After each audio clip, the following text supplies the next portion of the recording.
JEE mains 2 हमारा main target होना चाहिए या फिर जेई मेंस 1? ये काफ़ी सारे स्टूडेंट्स को कन्फ्यूजन हो रहा होगा। तो लॉजिकली क्या सही करना चाहिए हमको, it depends on our preparation strength and many other factors, जो कि मैं इस वीडियो में डिस्कस करने वाला हूँ। बड़े ध्यान से समझते हुए चलना। सबसे पहली चीज़ तो ये है कि हमको पता होना चाहिए कि हमारा प्रिपरेशन स्टेटस क्या है। वो हम तभी पता कर पाएंगे जब हम मॉक टेस्ट देंगे। तो जो मॉक टेस्ट नहीं दे रहा है, जल्द से जल्द देना शुरू कर दो और ये एनालाइज करो कि तुम कहाँ एक्चुअली में स्टैंड करते हो, ठीक है। तो यहाँ पर डिपेंडिंग ऑन तुम्हारे क्या एवरेज मॉक स्कोर है, मैं स्टूडेंट्स को डिवाइड करूँगा और अकॉर्डिंगली अपनी एडवाइस दूंगा और साथ में उसके लॉजिक्स भी प्रोवाइड करूँगा।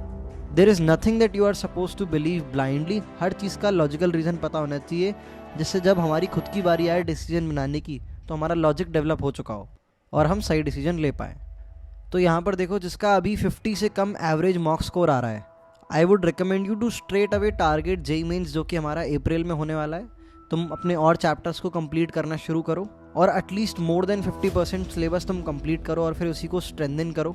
अगर तुम पहले वाले जेई मेंस को टारगेट करने की कोशिश करोगे तो जो बीच के बचे दिन हैं उनको तुम अफरा तफड़ी में वेस्ट कर दोगे। अफरा तफड़ी मतलब जल्दबाजी में करने में वेस्ट कर दोगे। और 20 दिन में इस बात के बहुत ही अल्ट्रा रेयर चांसेस हैं कि तुम इस 50 नंबर को 150 कर दो। हम मान के चल रहे हैं कि 150 नंबर पे हमें कोई ठीक ठाक एनआईटी मिल जाती है ना, वहाँ से मिलना शुरू होती हैं। अब जिसका एवरेज मॉक स्कोर 60-70 आ रहा है या फिर 150-140 आ रहा है या फिर 200 आ रहा है, उसके लिए आई वुड सजेस्ट कि हमें अभी स्ट्रिक्टली अपना जेई मेंस 1 टारगेट करना चाहिए, क्योंकि इस बात की बहुत पॉसिबिलिटी कि हम जेई मेंस 1 भी क्वालिफाई कर ले बड़े आराम से। और यार जिसके 150 से ऊपर आ रहे हैं उसको तो ऑब्वियसली जेई मेंस 1 टारगेट करना चाहिए, जिससे अगर तुम्हारे पहले जेई मेंस में अच्छा स्कोर आ जाए तो तुम फ्री हो जाओ और डायरेक्ट एडवांस की तैयारी करना शुरू कर दो। जिसका लेट से बीच का हिसाब किताब है, 100 के आसपास एवरेज मॉक स्कोर आ रहा है और लग रहा है कि जेई मेंस तक तुम सिर्फ 20-30 नंबर ही बढ़ा पाओगे या 40 नंबर ही बढ़ा पाओगे, आई वुड सजेस्ट पहले जेई मेंस को अच्छे से टारगेट किया जाए, उसके बाद दूसरे जेई मेंस को भी टारगेट किया जाए। पहले जेई मेंस में तो अपना स्कोर इंक्रीज करोगे तो तुम्हारे अंदर कॉन्फिडेंस आएगा, हाँ भाई इतने कम दिनों में मैंने इतना सब्सटैंशियल स्कोर इंक्रीमेंट कर लिया अपना, अब तो अप्रैल में अगला वाला पेपर मेरे पास और टाइम है, मैं और इंप्रूवमेंट कर सकता हूँ। तो जो भी मैंने वीडियो में बताया उसको मैं समराइज़ कर देता हूँ। सबसे पहले हमको मॉक टेस्ट देने हैं और देखना है कि हमारा एवरेज मॉक स्कोर क्या है। Average mock score at least 3 mock test देने के बाद पता चलेगा, एक मॉक टेस्ट के बेसिस पे डिसाइड मत कर लेना। दूसरी चीज़, अगर हमारा एवरेज मॉक स्कोर 50-60 से कम है तो हम स्ट्रेट अवे दूसरे जेई मेंस को टारगेट करें।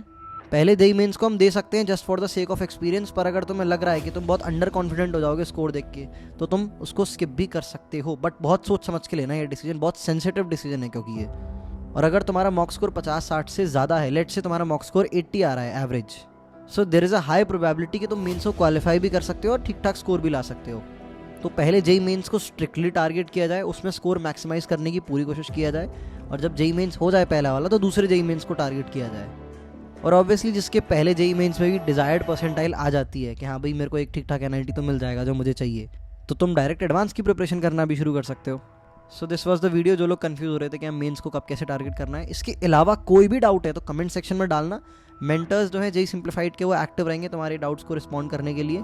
आखिरी का टाइम है, सेंसिटिव टाइम है, सेलेक्टिव होना बहुत ज़रूरी है। तो कोई भी चीज़ है, कोई भी क्वेरी है, कमेंट सेक्शन में डाल सकते हो। We will try to respond to as many as possible. At last I would say कि अभी जो टाइम है उसमें बहुत सेंसिबली एक्ट करना है यार अपने को।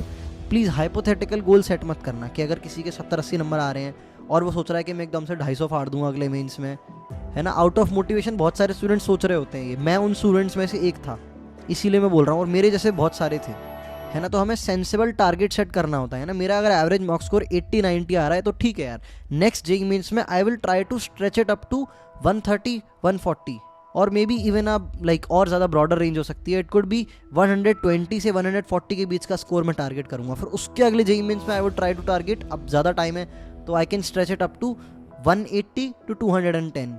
हाइपोथेटिकल गोल सेट मत करना कि भाई अभी मेरा एवरेज मॉक स्कोर 70 आ रहा है, अगले जेई मेंस में मुझे किसी भी तरह से बस 200 नंबर आ जाए। नहीं, ऐसा नहीं होने वाला। कान खोल के सुन लो, ऐसा नहीं होने वाला। इट्स अ हार्श रियलिटी, ऐसा नहीं होने वाला। इन केस तुम्हारे तुक्के लग जाए तो बात अलग है, या फिर तुम्हारे किसी एक्सेप्शनल रीज़न की वजह से एवरेज मॉक स्कोर 70 आ रहा है। मेरे दिमाग में तो कोई ऐसा रीज़न आ नहीं रहा, तुम्हारे दिमाग में तो कमेंट सेक्शन में ज़रूर बताना। If this video was beneficial for you, video को लाइक कर देना, चैनल को सब्सक्राइब कर देना, जिससे ज़्यादा से ज़्यादा लोगों तक ये पहुँचे। एंड अगेन रिमाइंड यू, कोई और इशू है तो कमेंट सेक्शन में डालना, उसके ऊपर मैं स्पेसिफिक वीडियो भी बना सकता हूँ, या फिर मेंटर्स ज़्यादा से ज़्यादा लोगों को रिस्पॉन्ड करने की कोशिश करेंगे। See you in the next video and prepare well.